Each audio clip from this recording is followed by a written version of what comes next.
Manchester United have made a bid of just under £74 million to RB Leipzig for Benjamin Sesko and are now going head-to-head with Newcastle to sign the striker.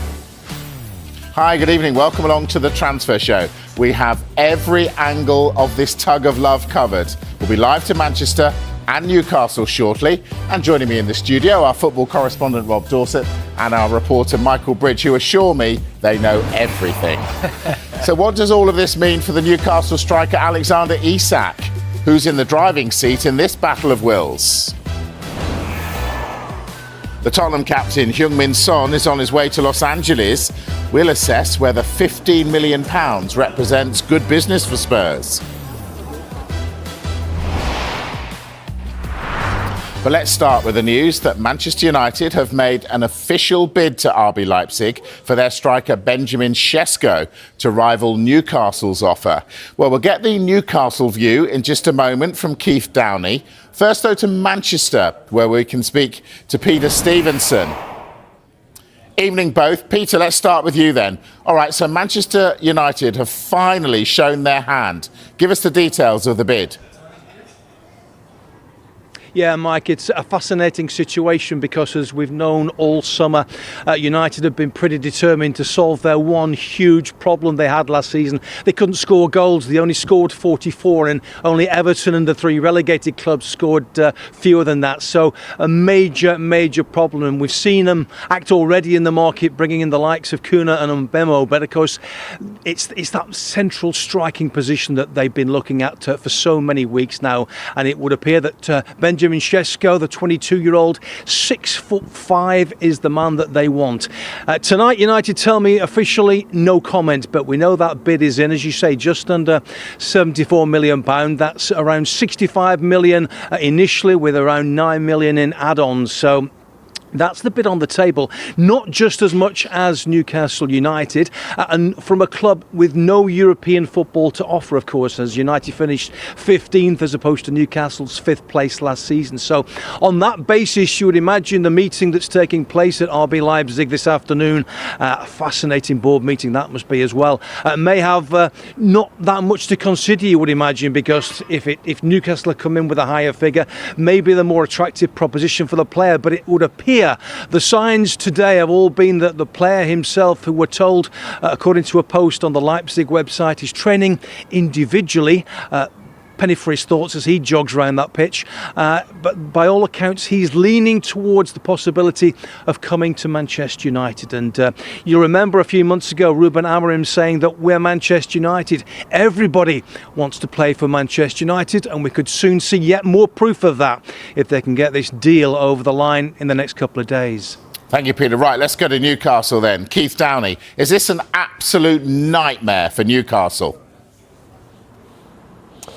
It's not a nightmare yet, Mike. I think it will not be a good situation for them if, as Peter alludes to there, Sesko decides to move to Manchester United instead of Newcastle United. Newcastle last night were getting encouragement, we are told, from the player that he was keen on a move here. But I think Newcastle privately, internally, were just a little bit worried that he was just buying time to try and smoke out the interest from Manchester United. Remember, until lunchtime today, all it was interest from Manchester United. They had not made a formal bid until today. It was only Newcastle at the table.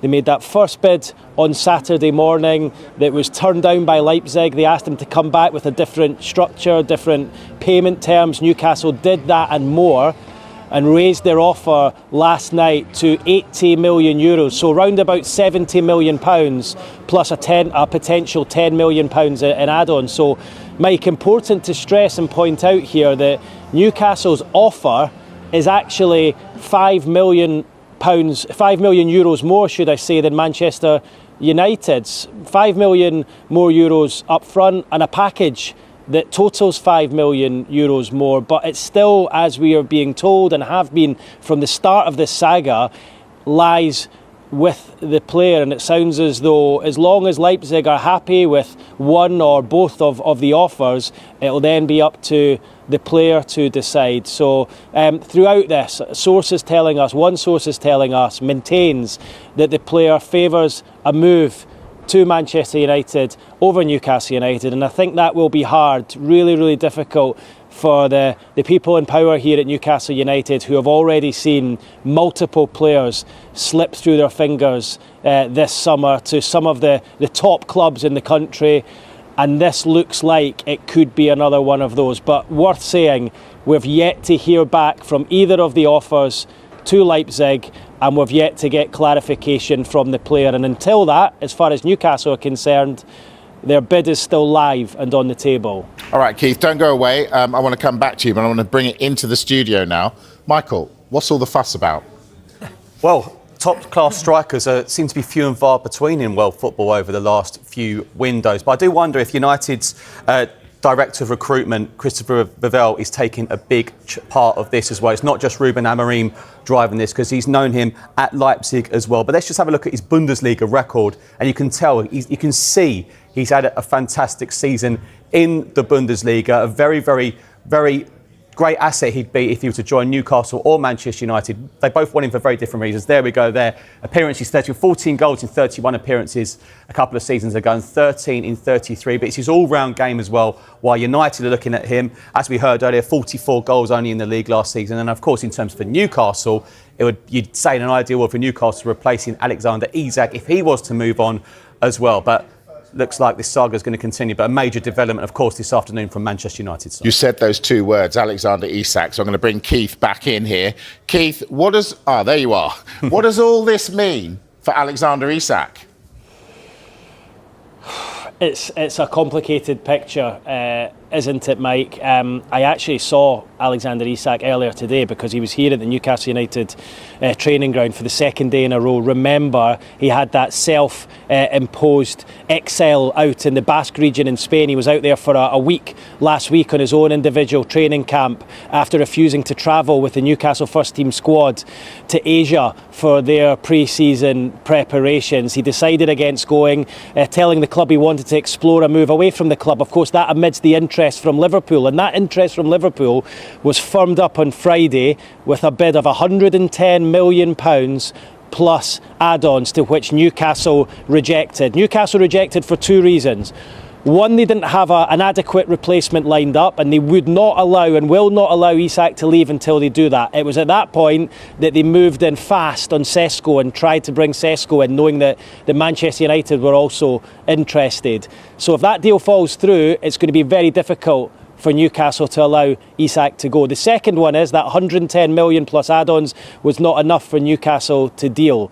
They're looking for more than that. I've been told a number of times they're looking for 150 million. It might be difficult for them to reach that figure this transfer window with only a few weeks left, but you would imagine if Sesko came in, they would probably renegotiate with Liverpool somewhere, because the player is agitating to leave and has kind of made it clear that he wants to try something new. But within all of this, with that Sesko deal still live and no decision made, Isak remains a Newcastle player. Trained yesterday, trained today, or recovered today, should I say, from that minor thigh injury that he's been nursing for a couple of weeks. Interesting to point out, though, Eddie Howe, despite returning back with the first team squad early yesterday morning, didn't appear again today at the training ground today. We're expecting him back tomorrow alongside the rest of the players, alongside Alexander Isak. That meeting will be interesting tomorrow, and to hear what's said and what comes out of that, because if Newcastle fail to get Sesko over the line, there's a real chance that Alexander Isak begins the season and ends this transfer window as a Newcastle United player, which is, I'm surprised I'm saying that given what's been happening these last few days and how big that bid was for Liverpool, and I suppose when you look at his behaviour over the last couple of weeks as well. Yeah, absolutely fascinating. Keith Downey, thanks very much. All right, so let's just say Sesko does go to Manchester United, Rob. Does that mean Rasmus Hojlund needs to pack his bags and go? Almost certainly, yes. Because for a couple of reasons, Mike. I mean, the first point is that Manchester United are not flush for cash, and so if they spend all that sort of money on Benjamin Sesko, you're talking £74 million in total, that package. Can they afford to keep another player of his quality as his understudy? And by the way, there's a real parallel here because Hojlund signed for Manchester United 2 years ago to this very day. And the deal was almost exactly the same. £64 million plus £8 million in add-ons. For Sesko, we're talking about £65 million with £9 million in add-ons. And what Manchester United were buying then, they thought, was potential. A 20-year-old striker who hasn't quite lived up to that potential. They think Sesko is more of the finished article. He's not the finished article that Gyökeres is at Arsenal, by the way, for a similar amount of money, who's 5 years his senior. But they believe they're buying real potential that they think can replace and improve what they've had in Rasmus Hojlund. So I'd expect Manchester United to try and sell Hojlund, yes, £30 to £35 million. They'd take a big hit, maybe half of what they paid for him 2 years ago. But the question mark always for Manchester United and every other big Premier League club is who's got the money to pay his wages? Hojlund's not going to leave for a pay cut. Which of the clubs across Europe have got the sort of money that are prepared to pay Rasmus Hojlund the wages he's on at Manchester United? Do any of those need a striker? So it's not as easy as you think just to say, yeah, we'll ship him out. But it's pretty clear that Manchester United, having spent, if this deal gets through, £214.4 million already in this window, they've got to start recouping some of that. First league game of the season, Manchester United against Arsenal. Could it be Sesko lining up against Gyökeres? We'll see. We will indeed. All right, we're going to take a break. When we come back, we're going to talk Jack Grealish. Didn't go on the tour with Manchester City, didn't go to the Club World Cup, but he's been training this afternoon. But will he leave the club? Fans still love him. Listen to that. Much more on that next. See you in a moment.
His way to Los Angeles from South Korea to complete his move to LAFC. His final game for Tottenham was on Sunday, that 1-1 draw with Newcastle in a friendly in Seoul, as Spurs rounded off their pre-season tour.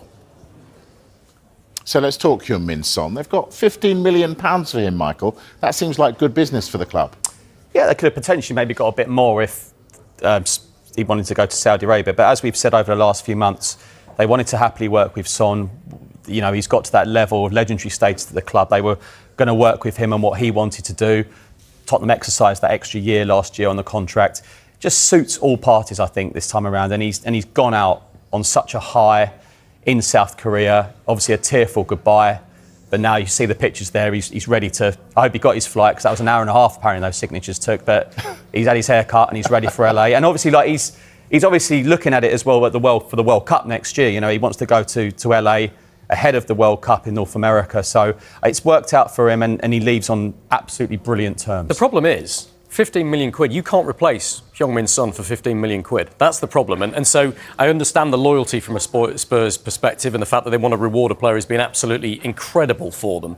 And he's at an age where his market value is 15 million quid. But from a Spurs perspective, that's a problem. You don't get a player of his quality for £15 million, simple as that. And also, there's a part of the world where this guy has godlike status, and that must mean a lot of money for Tottenham, which they're no longer going to have. Yeah, I mean, it's an interesting one, because the support he has and that he's had over the years at Tottenham Hotspur has been unbelievable. You leave every press conference on a Friday and he's signing autographs and pictures for hours. He's adored. And he's not, you know, they're not just there for Son anymore. You know, there was a picture of a fan crying with James Maddison on the back. So he's brought in not just so much goals and assists and everything, but yes, he has brought in revenue. He has brought in extra fan base. So, but look, can't keep a player till he's 70 because he's just bringing in money. You know, I think he's left at the right time. But Rob's right. You know, he's obviously. But look, I think last season you could tell maybe he had a couple of injuries, but still.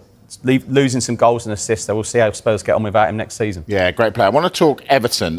We've seen David Moyes be very open and say, we've gone for a lot of players, don't want to come to Everton. Michael, they want Tyler Dibbling. Are they going to get him?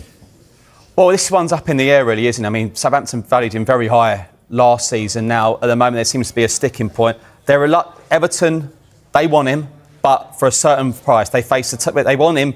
A £43 million bid was rejected. That's rejected. Now, we understand Everton, though, are reluctant to meet Southampton's valuation of over £45 million plus bonuses on top. And as it stands, Everton aren't prepared to meet that. That's an interesting one, because that's a big season for Southampton and Will still. Will he like to add some players going into a very tough-looking championship season? So I don't want to keep saying saga for every transfer. No, let's ban that. I'm going to ban it now. Yeah, let's ban it. Right, no more. No. But this one, I don't think it will be over just yet. All right, so if they don't get Dibbling, what are their other options? It's been made pretty clear to me that Everton are still very busy in this transfer market. I'm told that they want 4 or 5 more signings, despite who they've ever done, and that's including Dibbling and Kiernan Dewsbury-Hall, who we're going to talk about in just a moment. If they get those across the line, they still want 4 or 5 more. Such is the ambition of the club now, and the expectation of David Moyes, I think. They want a right-back, because they've had Jake O'Brien playing there. He's a centre-back, really. Seamus Coleman coming to the end of his career. They want a centre midfielder. Even if they get Dewsbury-Hall, they want a defensive one. And to that end, I'm told that Wilfred Ndidi at Leicester and Douglas Luiz at Juventus are both very high up on Everton's list. They want a right winger, Malik Fofana at Lyon. Can they do a deal for him? Now Dibbling as well, they're talking about. And I think they're thinking about a striker as well, if they can get that across the line, if they can afford it. We're talking about strikers constantly at the moment. Not easy to get a striker in any transfer window without paying top dollar, but might they be prepared to ship out Beto, who's not had some great reviews from David Moyes recently, to say the least. To say the least, to try and cope with that. So I think that's really, really interesting. We know they're interested in Jack Grealish as well, and this is something you and I have been talking about, Mike, isn't it? It is, because Dibbling's obviously first choice for them. Yeah. Why would they want him more than Jack Grealish? Well, I've done a bit of digging on that and spoken to a few people. Look, Jack Grealish is world class when he's at his best. He hasn't been at his best for a couple of seasons now, that's the truth. And he is one of the biggest earners at Manchester City. So trying to compete with those wages from an Everton perspective, they'd have to blow their wage structure to bring him in probably, unless Grealish takes a huge pay cut. Why would he do that? he probably wants Champions League football. Everton can't offer him that. But I think you have to think as well is that Everton needs somebody to play on the right wing. They've already got Ndiaye, they've got Dwight McNeil who cuts in from the left. That's Jack Grealish's preferred position. So they're almost adding more to a left wing position when they need somebody on the right. So that's why Dibbling fits in as far as they're concerned rather than perhaps Jack Grealish. Grealish has got to move, though, this summer, surely. 100%. 100%. If he has any ambitions to play for England at next summer's World Cup, he has to move. I think beyond that, he just needs to play football again. He's played so little football over the last 2 seasons that what we all love to see, Pep Guardiola included, is a Jack Grealish running at defenders, enjoying his football with a smile on his face, that happy chappy that we've always seen. We haven't seen him with a smile on his face for 2 seasons. It's an absolute travesty that a player of his ability is sitting on the bench or sitting in the treatment room. He's got to move. It's as simple as that. Has that got a bit of deadline day about it, Jack Grealish?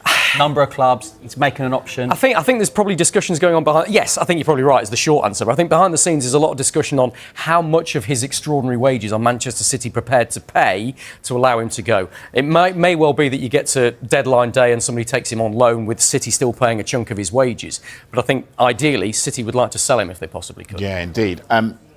Rob mentioned Kiernan Dewsbury Hall. Is that done to Everton yet? Very close, undergoing the medical in Merseyside ahead of a move to Everton. I think it's a really good signing for Everton, this. Initial 25 million, could increase to 29 million on add-ons. Hasn't completely worked out for him at Chelsea, but still leaves with a couple of medals and he'll work under a great manager. That's a snip. That's an absolute snip, a player of his ability. When Chelsea signed him, they thought he was going to be a mainstay of their attacking midfield for years to come. It hasn't worked out. Whoever gets him next will probably get him at a very good price. Everton, it looks like. Well, Chelsea, we always talk about Chelsea spending money, don't we? But they've recouped an awful lot of money in this window, more than any other Premier League side. Who else could be on the way out, Rob? Well, look, Chelsea have still got to do some outs. We shouldn't forget that they were fined by UEFA to the tune of £27 million for breaching their financial rules, and they've been spending heavily again. Another £250 million they've spent in this window. But look at how much they're recouping as well. They're leading the Premier League clubs in terms of the outgoings, £142.6 million. They're a production line of bringing young talent through in the academy and selling it on and making profit. And we talk a lot about the players they sign. When they don't work out, they sell them on. They don't seem to lose huge amounts of money on the players they move on as well. Beyond that, they're still trying to move on Armando Broja. The price to Burnley we're not 100% clear on, but it's been suggested to me it could be as close to £20 million with add-ons, which is pretty good business, I think Chelsea would say from that perspective. I think they're lining up a medical for him at Burnley in the next couple of days. So that would be one going out, and there's other players they'd like to try and move on as well. They've got to balance the books. Simple as that. They've had a good window. They've spent money wisely. They've got some bargains. Liam Delap for £30 million being probably the most obvious when we're talking about strikers. But from a Chelsea perspective, they've got to get some outgoings as well. Michael, I'm being told you've got a line on Yohan Wissa. It's not a line as such, but Brentford have just put out pictures that Yohan Wissa's back in first-team training. Now, a lot of people say to us, well, player turns up for work, but we know there's been issues with him not training on certain days at Brentford, so it is worth talking about. He's back training with the first team today. Of course, he's made his point clear. I want Champions League football, wants to go to Newcastle. Brentford's saying, sorry, but enough people out, you're staying. How do you see this one finishing? Because everybody's unhappy at the moment.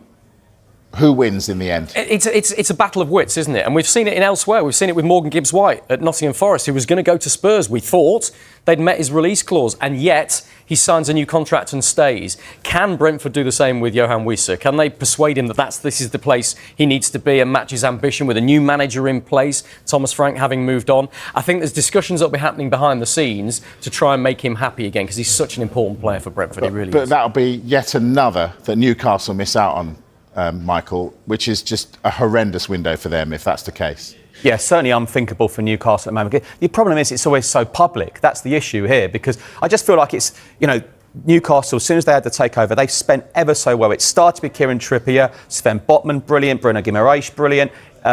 Isak has been brilliant. So they've got most of their recruitment right. But at the moment, it's not gone well so far, despite having a great manager in Eddie Howe, who's a great speaker, and I'm sure would have spoken to these players. You've got a feel for Newcastle. They've got Champions League football. They've achieved all of that. They've missed out on Liam Delap, João Pedro, Hugo Ekitike, Mateus Cunha, Brian and Buemo both went to Manchester United. Dean Howson went from Bournemouth to Real Madrid. James Trafford went to Manchester City. Now looks out like they're missing out on Sesko. You've got to stop telling me about these players because we've run out of time. We'll talk more about it at 7, and we'll also get much more on what's going on with Crystal Palace after the breaks in a moment.